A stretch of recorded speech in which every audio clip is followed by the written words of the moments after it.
Welcome! This is installment number 5 of No Fandom Left Behind. What up? How's it going? Today's recipe. Thought about deviating, over to another fandom, but because of the Harry Potter story that's just been released, that was just kind of ironic. I didn't even know that was going to happen, and then I did the Hermione recipe. What I'm going to be making, Ron Weasley Pound Cake. Topped off with a maple bacon, brown sugar, cream cheese. Pretty much on the opposite end of the spectrum when it comes to, the smart cookies that we made last time. Pound cake, origins back in the 1700s-ish, somewhere in Northern Europe, particularly Great Britain. 4 ingredients: flour, eggs, sugar, butter. 1 pound to 1 pound to 1 pound to 1 pound. And that's all you did. For very large families that didn't have a lot of money and they need to provide for their families, they made these massive pound cakes. Pretty appropriate considering the Weasley family has, Bill, Charlie, Greg, Forge, Percy, Ron, Ginny. 7 children plus mom and dad. And I just think that Ron is a very indulgent creature.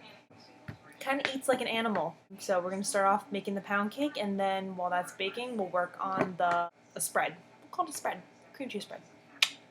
It's going to be bloody brilliant.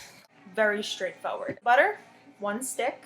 Flour. I don't have any regular flour. That's unfortunate. Yeah, I guess we're going to use whole wheat flour. Bugger all. Use regular flour. 1 egg. Vanilla. We need just BP, baking powder. Salt. Milk. I happen to have an almond coconut blend. Regular milk is probably preferred, but whatever you have works. Forget about it. Last ingredient is sugar. That's all we need, so let's get started. Pretty much a one bowl wonder sort of deal. I had a bit of a mishap with my hand mixer, so I don't have a hand mixer to use anymore. Mix your butter and your sugar together. Don't ask. It's 1 stick, 4 ounces. If you check the link below, there we go. That's where you can find the recipe in its written form, and you can go step by step and not have to watch this multiple times. I don't know why you would, but you don't have to. 1/2 cup of sugar. That's 1/2 cup. What do you guys think of my shirt? The chestal area thing. Again, this cannot become a normal thing that I do. Sometimes I run races because I like getting t-shirts. Mix your butter and your sugar. Thank God I took the butter out early. I didn't even have to melt on the stovetop. It's awesome. Add your egg. Continuing to show off 1 video at a time. I am the biggest dolt. Add your vanilla. 1/2 teaspoon. Mix it up. Looks like that. You know how it is. Measure out your dry ingredients with 3/4 of a cup of flour, 1 teaspoon of baking powder, and 1/2 teaspoon of salt. Do I really need to say anything about supernatural? There is nothing to say. So mix it up. Add your milk. 1/4 of a cup. And now all you do is just add your dry ingredients. Give it a little bit more of a go. That's all there is to it. Remember to preheat your oven. I didn't do that. You'll read the recipe in the blog, and you'll know to do that. You'll remember before I do. Set it to 350. Pan of choice for today. Loaf pans. They're all pretty much the same. Spray it, butter it, oil it, and scrape your cake batter. No! That was the opposite of what I wanted you to do. And just kind of even it out. It didn't even fill halfway, so I think if you did happen to double it, you could probably just put it all on 1 loaf pan. Alright, so stick it in the oven. 45 to 50 minutes. That was super duper duper duper duper duper duper duper easy. Let's work on the delicious, incredibly awesome spread. Make a spread of it. In order to make the maple cream cheese bacon topping, you're gonna need 8 ounces of cream cheese, just one loggy package.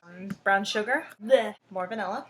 You need maple syrup, and you're gonna need some bacon, which I actually already cooked. 3 pieces. Empty your cream cheese container into a bowl. Look how happy it is. I think the Fandom Baker is doing a great job. Well, you can't say that because your mouth isn't open, stupid. Mush it up. Get it soft. 1/2 teaspoon of vanilla. Bugger, I didn't set the timer. Now add your brown sugar. 2 tablespoons. Give it a mix. Add your maple syrup.